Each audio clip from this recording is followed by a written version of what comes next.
Doctor ইউনূসের আমলে বলা হয়েছিল রিসেট বাটন চেপে ধরেছেন তিনি এবং সেই রিসেট বাটনের মাধ্যমে মুক্তিযুদ্ধের সমস্ত ইতিহাস মুছে দেওয়ার প্রয়াস আমরা দেখেছি। আমরা তার আমলে দেখেছি বীর শ্রেষ্ঠের নামে যে স্মৃতিফলক, সেই স্মৃতিফলক বুলডোজার দিয়ে গুড়িয়ে দেওয়া হয়েছে। আমরা তার আমলে দেখেছি মুক্তিযোদ্ধার কবরে আগুন দেওয়া হয়েছে, মুক্তিযোদ্ধাদের জন্য নির্ধারিত গোরস্থানে আগুন দেওয়া হয়েছে। আমরা তার আমলে দেখেছি মুক্তিযোদ্ধার গালে জুতা মারা হয়েছে, মুক্তিযোদ্ধার গলায় জুতার মালা দেওয়া হয়েছে, মুক্তিযোদ্ধার টুটি চেপে ধরা হয়েছে, সারা দেশে মুক্তিযুদ্ধের ভাস্কর্য ভেঙে গড়িয়ে দেওয়া হয়েছে, মুক্তিযুদ্ধের অনন্য প্রতীক বঙ্গবন্ধুর ৩২ নম্বর বাড়ি ভেঙে গুড়িয়ে দেওয়া হয়েছে, শেখ হাসিনার সমস্ত রাগ বঙ্গবন্ধুর ওপরে চাপানো হয়েছে। এই ব্যাপারগুলো আমরা দেখেছি এবং ৭২-এর সংবিধান ছুঁড়ে ফেলার জন্য ওই আমেরিকার নাগরিক ডক্টর আলী রিয়াজকে ভাড়া করে আনা হয়েছে এই দেশের সংবিধান পরিবর্তন করার জন্য। মুক্তিযুদ্ধের অপমান বাংলাদেশের ৫৫ বছরের ইতিহাসে এর আগে কখনো এতটা কেউ করেনি।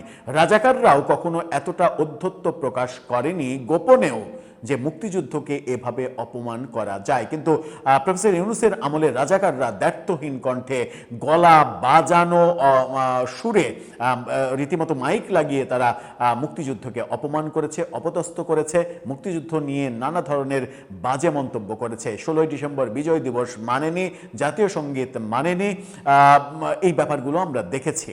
কিন্তু এখন তো দৃশ্যপট পরিবর্তন হয়েছে। ডক্টর ইউনূসের শাসন শেষে, অপশাসন শেষে একটি গণতান্ত্রিক সরকার আমরা পেয়েছি, যে সরকারি দলের প্রতিষ্ঠাতা একজন বীর উত্তম খেতাবপ্রাপ্ত বীর মুক্তিযোদ্ধা। মহান স্বাধীনতার সংগ্রামে তার অসামান্য ভূমিকা রয়েছে। কালুরঘাট বেতার কেন্দ্র থেকে তিনি বঙ্গবন্ধু শেখ মুজিবের পক্ষে স্বাধীনতার ঘোষণা দিয়েছিলেন। এই ব্যাপারগুলো আমরা দেখছি। যদিও ন্যারেটিভ বিভিন্ন রাজনৈতিক আমলে বিভিন্ন ধরনের ন্যারেটিভ দাঁড়িয়ে যায়, সেগুলো ভিন্ন কথা। কিন্তু একজন বীর উত্তম খেতাবধারী বীর মুক্তিযোদ্ধার দল বিএনপি যখন ক্ষমতায় শাসনভারে রয়েছে, তখন বীর শ্রেষ্ঠ হামিদুর রহমানের স্মৃতিফলক ভেঙে গুড়িয়ে দেয়া হচ্ছে। এ কোন সমাজে বাস করছি আমরা? এ কোন অসভ্য জাতিতে পরিণত হয়েছি আমরা? এই ঘটনা কারা ঘটাচ্ছে? এবং এই ঘটনা যেখানে ঘটছে সেখানকার ডিসি বলছেন তার জানাই ছিল না এটা বীরশ্রেষ্ঠ হামিদুরের স্মৃতি ফলক। আপনি ভাবতে পারেন বাংলাদেশের একজন জয়েন্ট সেক্রেটারি লেভেলের অফিসার, তিনি ডিসি হিসেবে যখন দায়িত্ব পালন করছেন তখন তিনি বলছেন যে তার জানাই ছিল না এটা বীরশ্রেষ্ঠ হামিদুর রহমানের স্মৃতি ফলক। চলুন একটু কি হচ্ছে, কি ঘটছে ঝিনাইদহে সেটা একটু বুঝে ওঠার চেষ্টা করি এই ভিডিওতে। থাকবেন পলিটিক্স টিভির নিয়মিত আয়োজনে।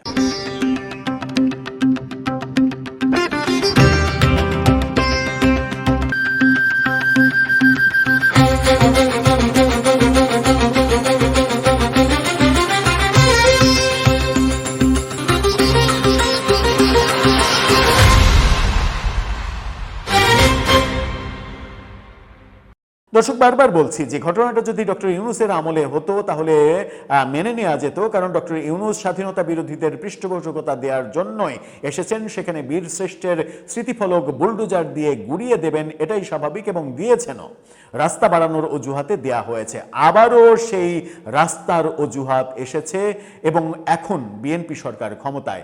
বিএনপি সরকারের সংশ্লিষ্ট মন্ত্রণালয়, সংশ্লিষ্ট দপ্তর কিংবা মাননীয় প্রধানমন্ত্রী এই খবর কি রাখছেন? তাদের অজান্তেই কি ধরনের ভয়াবহ ঘটনা এই দেশে ঘটছে কিংবা কেউ কেউ ঘটিয়ে সরকারকে বিব্রতকর পরিস্থিতিতে ফেলতে চাইছে? কি বলছে গণমাধ্যম? আগামীর সময় এই নিউজটা করেছে। তারা বলছে ভাঙা হচ্ছে বীরশ্রেষ্ঠ হামিদুরের ভাস্কর্য, জানে না প্রশাসনের কেউই। কেউ দায়িত্ব নিতে চায় না। পৌরসভা বলে আমরা করছি না, জেলা প্রশাসন বলে আমরা করছি না, ডিসি বলে আমরা করছি না, অন্যান্য সংশ্লিষ্ট মন্ত্রণালয় তারা বলছে আমরা করছি না। তাহলে ভূতে করে, আর সেই ভূতকে ছেড়ে দেওয়া হয়। পুলিশ কি কলার রদ দেখে আর কলা বেছে? পুলিশ বসে বসে লেবেন চুষ খায়, ডিসি সাহেব বসে বসে লেবেন চুষ খায়। তিনি জানেনই না এটা বীরশ্রেষ্ঠ হামিদুরের স্মৃতিফলক। কি ভয়াবহ! শুধুমাত্র এই মন্তব্যের কারণে ডিসির মানে ওই কি বলবো যে ওএসডি না, তার চাকরি চলে যাওয়া উচিত, যে তিনি বীরশ্রেষ্ঠ হামিদুর রহমানের স্মৃতিফলক এটা জানেন না, একজন ডিসি হয়ে তার জেলাতে এই কথা তিনি বলছেন গণমাধ্যমে। চলুন একটু ভেতরে যায়। জাতির 7 সূর্য সন্তানের মধ্যে অন্যতম বীরশ্রেষ্ঠ সিপাহী মোহাম্মদ হামিদুর রহমান স্বাধীনতা যুদ্ধে অসামান্য বীরত্বের জন্য সর্বোচ্চ সামরিক সম্মান বীরশ্রেষ্ঠ তিনি পান।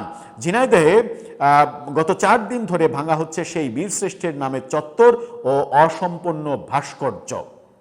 তবে কার নির্দেশে এবং কি কারণে এটি অপসারণ করা হচ্ছে সে বিষয়ে স্পষ্ট কোনো ব্যাখ্যা দিতে পারেনি প্রশাসন।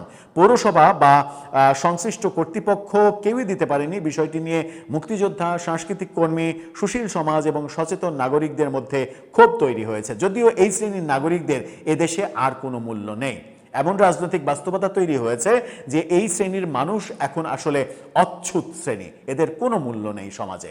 এখন সমাজে মূল্য আছে স্বাধীনতা বিরোধী ন্যারেটিভ তৈরি করতে পারলে, এবং তাদেরকেই টেলিভিশনগুলো লুফে নেবে, টেলিভিশনগুলো তাদেরকে ডাকবে, টক শোয়ে অতিথি বানাবে এবং অতিথি বানিয়ে আনুষ্ঠানিকভাবে মুক্তিযুদ্ধ বিরোধী বয়ান তৈরি করাবে।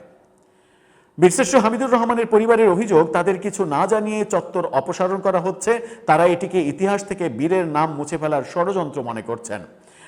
সরেজমিনে গিয়ে দেখা যায় ঝিনাইদহ কেন্দ্রীয় বাস টার্মিনালের সামনে অবস্থিত চত্বরটি ভাঙার কাজ চলছে। কয়েকদিন ধরে শ্রমিকেরা এই কাজ করছেন। শ্রমিকরা বলছে যে প্রায়ই সেখানে ছোটখাটো দুর্ঘটনা হয়, একদিক থেকে আসলে আর একদিকের গাড়ি কিভাবে আসছে এটা বোঝা যায় না, এই কারণে এটি সরিয়ে দেওয়া প্রয়োজন। এটা শুনেছে, কিন্তু কারা ভাঙতে দিয়েছে তারা জানে না। মানে শ্রমিকরা বলছে যে কাদের নির্দেশে ভাঙছি এটা আমরা জানি না, পৌরসভা বলছে জানি না, এবং ডিসি অফিস বলছে জানি না, স্থানীয় রাজনৈতিক ব্যক্তিরা বলছেন যে এটা হওয়া উচিত না। আবার কেউ কেউ এনসিপির কিংবা বিএনপির একাধিক নেতাকে বলতে শুনেছি যে এরকম রাস্তায় এরকম ঝামেলা হয়, যদি ঝামেলা হয় তাহলে সেটাকে সরিয়ে অন্যত্র স্থাপন করা যেতে পারে, এবং অবশ্যই যেন অন্যত্র স্থাপন করা হয়। এরকম দায় সারা মন্তব্য আমরা রাজনীতিবিদদের দেখছি। বীর মুক্তিযোদ্ধা কামাল হোসেন তিনি মন্তব্য করছেন, বীরশ্রেষ্ঠ হামিদুর রহমান ঝিনাইদহ তথা সারা দেশের গর্ব। তিনি মহান মুক্তিযুদ্ধের নিজের জীবন দিয়ে বীরত্বপূর্ণ ইতিহাস লিখে গেছেন। দিনের বেলায় তার স্মৃতিচিহ্ন অপসারণ করা হচ্ছে। আমরা দাবি করি দ্রুত ওই স্থানে কিংবা অন্য কোথাও স্মৃতিস্তম্ভ নির্মাণ করা হোক, তা না হলে এটি হবে অত্যন্ত দুঃখজনক এবং বীরকে অসম্মান করা হবে। কতটা নমনীয় কথা!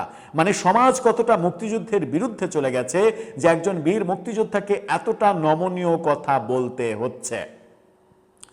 জেলা বিএনপির নেতা আব্দুল মজিদ বিশ্বাস তিনিও এরকম দায়সারা বক্তব্য দিয়েছেন। পৌরসভা বলছে যে এটা 2019 সালে ঝিনাইদহ পৌরসভার উদ্যোগে প্রায় 16 লাখ টাকা ব্যয়ে কেন্দ্রীয় বাস টার্মিনাল সংলগ্ন সড়কের মোড়ে 30 ফুট উচ্চতা এবং 10 ফুট প্রশস্তের বীরশ্রেষ্ঠ হামিদুর রহমান চত্বর নির্মাণ প্রকল্প গ্রহণ করা হয়। পৌরসভা জানে, অথচ ডিসি অফিস জানে না। বীরশ্রেষ্ঠ হামিদুর রহমানের ভাতিজা হাফিজুর রহমান বলেছেন, খবর পেয়ে আমি সরেজমিনে দেখতে গিয়েছিলাম কেন অপসারণ করা হচ্ছে। আমার চাচা গোটা দেশের 7 বীরশ্রেষ্ঠের একজন, আমাদের না জানিয়ে এটি অপসারণ করা দুঃখজনক। আমরা মনে করি ইতিহাস থেকে তার নাম মুছে ফেলার ষড়যন্ত্র এটা। জেলা প্রশাসক, এবার আসি জেলা প্রশাসকের মন্তব্যে। জেলা প্রশাসক এই ভদ্রলোক স্যার, মহামান্য স্যার মোহাম্মদ নোমান হোসেন, তিনি বলছেন এটা যে বীরশ্রেষ্ঠ হামিদুর রহমানের ভাস্কর্য তা জানা ছিল না। কত বড় স্টুপিড হলে এই কথাটা তিনি বলতে পারেন যে তিনি জানেনই না এটা বীরশ্রেষ্ঠ হামিদুর রহমানের ভাস্কর্য। তিনি না জানলেও বীরশ্রেষ্ঠের ইস্যুতে এই ধরনের ঔদ্ধত্যপূর্ণ মন্তব্য কি তিনি করতে পারেন? মানে রাজনীতি এমন একটা পর্যায়ে গেছে যে বীর শ্রেষ্ঠকে ছোট করলেও এদেশে বোধহয় ক্রেডিট পাওয়া যায়, এবং সেই ক্রেডিট পাওয়ার লোভ সামলাতে না পেরে ডিসি এই ধরনের ঔদ্ধত্যমূলক বক্তব্য দিচ্ছেন গণমাধ্যমে। তার এতটুকু অন্তর কাঁপছে না যে আমি দেশের সব থেকে সেরা 7 জন সন্তানের ব্যাপারে মন্তব্য করছি, এবং সেটা বাজে মন্তব্য। তিনি বলছেন যে কারণ এটা অসম্পূর্ণ, তাছাড়া জেলা প্রশাসন এটা ভাঙছে বিষয়টি এমন নয়, অনেক আগেই ওই স্থান থেকে সরিয়ে নেওয়ার সিদ্ধান্ত হয়েছিল। সম্ভবত বলছেন, সম্ভবত সড়ক ও জনপদ বিভাগ এবং পৌরসভা সেই সিদ্ধান্ত বাস্তবায়ন করছে, এবং এই 2 কর্তৃপক্ষই বলেছে তারা জানে না। তিনি আরো বলেন, নতুন করে বীরশ্রেষ্ঠ হামিদুর রহমানের একটি প্রতিকৃতি নির্মাণের পরিকল্পনা রয়েছে। কেন নতুন করে আপনাকে বানাতে হবে? কেন আপনার ওই জায়গায় ওই প্রতিকৃতি থাকার ফলে যদি ট্রাফিক সমস্যা হয়, তাহলে ট্রাফিক ব্যবস্থা এমনভাবে ঢেলে সাজান, রাস্তাটাকে এমনভাবে, ওই মোড়টাকে এমনভাবে প্রশস্ত করেন যে ট্রাফিক ব্যবস্থা আরও অনেক বেশি সুন্দর হবে। কিন্তু আপনি কোনোভাবেই একজন বীর শ্রেষ্ঠের স্মৃতি ফলক ওখান থেকে ভেঙে গুড়িয়ে দিয়ে আপনি এই অজুহাত দিতে পারেন না যে এখানে গাড়ি একদিক থেকে আসলে আর একদিকে দেখতে সমস্যা হয়, সেই কারণে ভেঙে দিচ্ছে। আপনি পারতেন অন্য কোনো ভাস্কর্য হলে এটা ভেঙে দিতে পারতেন। এই ঢাকা মানে এয়ারপোর্ট মোড়ে লালনের যে ভাস্কর্য বানানো হয়েছিল, সেটা ওই সাম্প্রদায়িক গোষ্ঠীর মানে সামান্য একটু আন্দোলনে শেখ হাসিনা যেমন ওটা ভেঙে দিলেন, ভেঙে দিয়ে ওখানে হজ কাফেলা বানালেন এবং মানে ওখানে নাকি পাশে হজ সেন্টার, এই কারণে হাজিদের ঈমান দুর্বল হয়ে যায় মানে লালনের দেখলে, প্রতিকৃতি দেখলে, লালনের ভাস্কর্য দেখলে, লালন মোড় দেখলে। এই কারণে সেটা সরিয়ে দেয়া হলো।